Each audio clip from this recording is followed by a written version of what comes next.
হাতিয়েছে, আলমারির ওটা কাপড় সরিয়েছে, ওখান থেকে সব টাকা পয়সা নিয়ে নিয়েছে। টাকা পয়সা গয়না যা পেয়েছে সব নিয়ে চলে গেছে।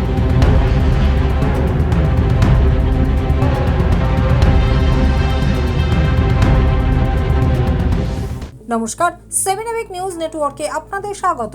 রহস্যজনকভাবে গভীর রাতে পরপর দুটি বাড়িতে দুঃসাহসিক চুরির ঘটনায় তীব্র আতঙ্ক ছড়ালো বেলঘরিয়ার নন্দননগর নেতাজি পল্লী এলাকায়। অভিযোগ, গভীর রাতে লোহার গ্রিল এবং গেটের তালা ভেঙে বাড়িতে ঢুকে নগদ টাকা এবং সোনার গয়না নিয়ে চম্পট দেয় দুষ্কৃতীরা। প্রথম ঘটনাটি ঘটে চন্দন বোসের বাড়িতে। পরিবারের অভিযোগ, রাত 2টোর পর রান্নাঘরের লোহার গ্রিল ভেঙে ঘরে ঢুকে আলমারির চাবি বের করে প্রায় 50,000 নগদ টাকা এবং লক্ষাধিক টাকার সোনার গয়না লুট করে চম্পট দিয়েছে দুষ্কৃতীরা। সাত সকালে ঘুম ভাঙতেই ঘর এবং আলমারি লণ্ডভণ্ড অবস্থায় দেখতে পেয়ে হতবাক হয়ে যান বোস পরিবারের সদস্যরা। তাদের অনুমান, সম্ভবত ঘুমের ওষুধ স্প্রে করে এই চুরির ঘটনা ঘটানো হয়েছে। কিভাবে চুরির ঘটনাটি ঘটেছে, ঘটনার বর্ণনা দিয়ে জানালেন পরিবারের এক সদস্যা। এই জানলাটা 3টে সিট খুলে এই সিঁড়ি এইখান থেকে ঢুকেছে। এখান থেকে ঢুকতে এই দরজাটা আমাদের দেওয়া ছিল, দিয়ে আস্তে আস্তে আস্তে আস্তে এই ঘরে ঢুকে এইটা হাতিয়েছে, আলমারির ওটা কাপড় সরিয়েছে, আলমারিটা পুরো খুলেছে। তারপরে এইখানটা দিয়ে এইগুলো সব খুলেছে, খুলে এই কাপড়ের এইখানে ছিল চাবি। এইখানে চাবিটা নিয়ে কাপড়টা নিয়েও বাইরে চলে গেছে। এই যে চাবির শিক, এই যে পুরো লম্বা করে রিংটা হ্যাঁ পুরো লম্বা করে দিয়েছে। আর এই বাঙ্কের থেকে সব টাকা পয়সা নিয়ে নিয়েছে। বাড়ির কর্ত্রী বেবি ঘোষ জানালেন, বহু বছর ধরে তারা এই এলাকায় বাস করছেন। তাদের এলাকায় চুরির ঘটনা ঘটতে পারে এমনটাই ভাবতে পারেননি তারা। তার দাবি, বাড়ির ভিতরে যাবতীয় তথ্য সম্পর্কে জেনে শুনেই চোরেরা পরিকল্পনা করে এসেছিল। ঘটনা, আমি ভোর 5:30টার সময় উঠেই আমার আলমারির দিকে চোখ পড়েছে। দেখি দুটো আলমারি পাল্লা খোলা, লকার ফকার সব খোলা, আর সব জামা কাপড় ঢালা, সব লন্ডভন্ড। ঘরের এইদিকে ড্রেসিং টেবিলের সব বক্স টক্স সব খুলে সব বার করে ফেলেছে। তারপরেই তো চিৎকার দিয়ে উঠেছি। আমি তো বুঝতেই পারিনি যে এখানে চোর আসতে পারে। হ্যাঁ, মনে হয় তাই করেছে। কেউ উঠেনি। ওই ঘরে ছেলে শুয়েছিল, ও ঘুমোচ্ছিল। কোনো আওয়াজ পাননি? না, কোনো আওয়াজ পাইনি। ওই তো জানলা ভেঙেছে, কোনো আওয়াজ পাইনি। না, এই রকমের ঘটনা কি আপনাদের বাড়িতে প্রথম? এই প্রথম। আমার এই 42 বছর চলছে, বিয়ে হয়েছে, কোনো দিন শুনিনি এই এলাকায়। কোনো দিন খোয়া গেছে আপনাদের বাড়ি থেকে? আমাদের বাড়ি থেকে আমার প্রায় 50,000 টাকা ক্যাশ গেছে। সোনা আমার ওই 2 লাখ টাকা মতো সোনা হবে। সোনার উপর মিলে 2 লাখ টাকা মতো হবে। কতটা আতঙ্কে রয়েছেন আপনারা এই ঘটনা? আতঙ্কে, এখন তো রাত হলেই তো ভয় লাগে। আগে তো এই ভয়টা ছিল না, কোনো দিনই ভয় ছিল না চোরের। সবসময় আমরা ফ্রি থাকতাম। এখন তো সবসময় রাতে। কি মনে হচ্ছে, এর পেছনে কোনো কিছু জান পরিচিত কেউ হাত আছে? কি মনে হচ্ছে আপনাদের? বলতে পারছি না, তবে কেউ তো দিনের বেলায় এসে ফলো তো আগে করেছেই, না হলে এই জিনিসটা হওয়ার না। নাহলে এত জানলো কি করে, কোথা থেকে ঢোকা সম্ভব?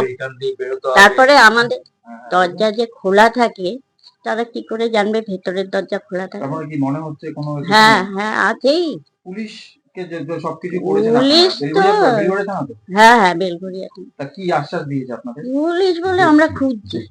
সিসিটিভি ফুটেজ এলাকার দিয়েছেন পুলিশকে? হ্যাঁ, সব দেওয়া আছে। তাতে তো চোখ দেখা যাচ্ছে পরিষ্কার একদম। তাতে পুলিশ কোন রকম না, হয়ে গেল কিছু? এখনো কিছু করছে না। আসছে এলাকায় ওই একদিনই এসেছিল, একদিনই 2বার এসেছে। এরপরে ওই এলাকার স্বপন ডাকুয়ার বাড়িতে হানা দেয় দুষ্কৃতীরা। অভিযোগ, লোহার গেটের তালা খুলে প্রথমে একটি ঘরে ঢুকে দুটি আলমারি থেকে নগদ প্রায় 3,80,000 টাকা এবং আনুমানিক 18 লক্ষ টাকা সোনার গয়না চুরির পর পাশের ঘরেও ঢুকেছিল চোর। কিন্তু পরিবারের এক সদস্য টের পেয়ে যাওয়ায় বাইরে থেকে দরজা বন্ধ করে পালিয়ে যায়। আমরা প্রতিদিন রাত্রে এই গেটটার ভিতরে তালা মারি, এখানে তালা মারা হয়। এই তালা দুটো ভেঙে গ্রিলটা খুলে ও অটোমেটিক ঢুকে গেছে। তার ভিতরে আমাদের দরজাটা বুঝানো ছিল। চোর এইভাবে এই ঘরে ঢুকেছে। ঘরে ঢুকে আমাদের এই আলমারি আছে, আলমারিতে চাবি খুঁজে, চাবি কোথা থেকে পেলো জানি না, চাবিটা খুলে, দরজা খুলে, লকার এখনো খোলা, সব কিছু খুলে সব এলোমেলো করে সব ফেলে দিয়েছে। সব ফেলে দেখুন, এখনো গুছানো হয়নি সব কিছু।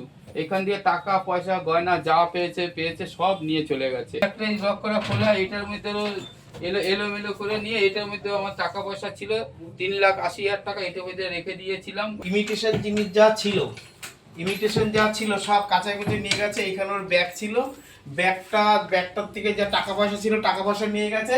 এইখানে এই প্লাস্টিক যখন হাতায় এই খসখস আওয়াজ টের পায়, তখন মেয়ে উঠে বসে পড়ে। দরজাটা দিয়ে বেরিয়ে দরজা দিতে যাচ্ছিল, এই দরজাটা দিতে যাচ্ছিল ভিতরে, ও আবার এই আংটা ধরে জোর করে টেনে ধরার পরে তারপরে আবার জোর চিৎকার করেছে চোর। তারপর ওই মেইন দরজা দিয়ে আমাদের এই মেইন দরজা সিঁড়িঘরের এই মেইন দরজা দিয়ে বাইরের থেকে তার দরজা দিয়ে চলে যায়। তার মধ্যে খোয়া গেছে আমার 3,80,000 টাকা। আমার পুরো গেনা ছিল, আমার 4 মাস পর আমার গাড়ি কিনতে হবে, মায়ের সামনে মাসে কাজ, সেই টাকাটা জোগাড় করছি। আর আমার বউয়ের সোনা, আমার আংটি, ছেলের সোনার চেন, বউয়ের সোনার চেন, বউয়ের নেকলেস, হিসাব করা প্রায় ধরে রাখেন যে 18 লাখ টাকার মতন হবে। ক্যাশ আর সোনা নিয়ে? না, ক্যাশটা 3,80,000 টাকা পুরো আমার ক্যাশ, আমি তার 2 দিন আগে গুনে রেখেছি। আর সোনার আনুমানিক? হ্যাঁ, সোনা আনুমানিক। আমার বিয়েতে যারা আমার 2টা ছেলে বিয়ে দিয়েছিলাম, যে সোনার দানা দিয়ে 2 বউ সব ওর মার কাছে রাখছিল, ওর মা সে যত্ন করে রাখছিল 2টা আলমারির ভিতরে, সেটাও নিয়ে 2টো আলমারিতে পাটটা ভেঙে নিয়ে চলে গেছে। ঘটনার পর থেকেই তীব্র আতঙ্কে ঘুম উড়েছে তাদের, জানালেন দুষ্কৃতীর মুখোমুখি হওয়া ওই পরিবারের এক সদস্যা বিউটি ডাকুয়া। আমি তো ঘুমিয়েছিলাম, এবার আমার মাথার পাশে আমার আলমারি থাকে, এবার সেখানে দেখে আমি কিছু খুচখাচ আওয়াজ হচ্ছিল, এবার আমি উঠে বসে পড়ি, মানে আমার সামনেই চোরটা থাকে, তো তখন আমি উঠে বসে পড়ি। তো তখন দেখি একটু লম্বা চওড়া মানুষ, কালো, গলায় গামছা দেওয়া ছিল, আর হাতে একটা ছোট্ট করে একটা স্টিল কালারের কিছু একটা ছিল। এবার আমার এক হাতে মানে আমার কিছু ছিল না, আমি চুপচাপ বসে থাকি। তো তখন আমি বলি যে জেঠু তুমি, তো উনি কখনো সাড়া দেয় না, মানে সাড়াই দিচ্ছিল না উনি আমার দিকে। হ্যাঁ, না লাইট ছিল না, এবার অন্ধকার মানুষ, আমার জেঠুর মতোই পুরোপুরি হাইট ছিল। তো এবার আমি ভেবেছি জেঠু তুমি, এবার আমি বলেওছি, এবার উনি আমার দিকে তাকিয়ে আছে, আমিও ওনার দিকে তাকিয়ে আছি। এবার আমি কিছু মানে আমি যখন কিছু ওনার থেকে কিছু পাচ্ছি না, তো আমি তখন বলেছি কে আপনি, তো তারপরও কোনো কথা বলেনি। তারপর আমি আবার যখন জিজ্ঞেস করেছি কে আপনি, তো তখন উনি কি করলো, আমার দিকে তেড়ে আসছিল, আমি বিছানায় বসা ছিলাম, এবার আমিও তেড়ে নেমেছি যে ওনাকে আমি ধরবই। এবার আমার যে দরজাটা ছিল, উনি আমার দরজাটাকে মানে আটকে দিতে চাইছিল যাতে আমি বেরোতে না পারি। তো তখন আমি আমার দরজা যে ছিটকানি মানে ভেতরের যেটা, আমি ওটা ধরে টানছি, উনি ওটা মানে বাইরে যে ছিটকানি ওটা ধরে টানছিল। এবার আমি যেহেতু ওনার সাথে পারিনি, বা উনিও হয়তো কোনো কিছু আমার সাথে হয়তো পারিনি, এবার উনি কি করলো, আমার দরজাটা ছেড়ে দিয়ে উনি হলঘর থেকে বেরিয়ে পুরো ডাইরেক্ট মেন গেটে চলে গেল। এবার আমিও হলঘর থেকে ওনার পেছনেই গেছি যে ওনাকে আমি ধরবো। এবার উনি কি করলো, বাইরের থেকে আমাকে মানে দরজাটা আটকে দিল যাতে আমি খুলতে না পারি। এবার সেই মুহূর্তে আমি বাবাকে অনেকবার ফোন করি, যে বাবা তোলেনি ফোনটা। আমি ওপরে গিয়ে দরজা টাকাতে বাবা খুললাম, আমি বললাম কেউ একটা এসেছিল আমার ঘরে। এবার তখন বাবা নিচে এসে জেঠুকে মানে জেঠুর ঘরে এরকম মানে দেখছে ছড়ানো, হ্যাঁ মানে দরজাটা টাকাচ্ছিল, তখন জেঠু উঠেছে।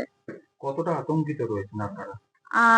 আতঙ্কিত খুবই, কারণ এই ঘটনা হওয়ার পর আমরা কেউ ঘুমোতে পারছি না, মানে ঘুমোলেই মনে হচ্ছে মানে কখন ঢুকে যাবে চোরটা, খুবই ভয়ে আছি।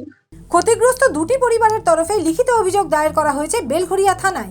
এলাকার সিসিটিভি ফুটেজে সন্দেহভাজন ব্যক্তির গতিবিধিও ধরা পড়েছে এবং সেই ফুটেজ পুলিশের হাতে তুলে দেওয়া হয়েছে। মাসখানেক আগেও সিসিটিভি ফুটেজে এলাকায় একইভাবে সন্দেহজনক ব্যক্তির উপস্থিতি ধরা পড়েছে। তবে অভিযোগ, ঘটনার 4-5 দিন কেটে গেলেও এখনো পর্যন্ত চোরের কোনো হদিশ মেলেনি। এক রাতে পরপর দুটি বাড়িতে এহেন দুঃসাহসিক চুরির ঘটনায় আতঙ্ক ছড়িয়েছে গোটা এলাকায়। এলাকাবাসীর দাবি, দ্রুত দোষীদের গ্রেপ্তার করে চুরি যাওয়ার সম্পত্তি উদ্ধার করুক পুলিশ। বেলঘরিয়া থেকে শ্যামল পালের রিপোর্ট, 7 এবেক নিউজ নেটওয়ার্ক। আরও বিভিন্ন খবরের আপডেট জানতে হলে অবশ্যই সাবস্ক্রাইব করুন 7 এবেক নিউজ নেটওয়ার্ক চ্যানেলটি, কারণ আপনাদের একটা সাবস্ক্রিপশন আমাদের কাছে অত্যন্ত মূল্যবান। পাশাপাশি অবশ্যই ফলো করুন আমাদের হোয়াটসঅ্যাপ চ্যানেলটিও। জয় হিন্দ।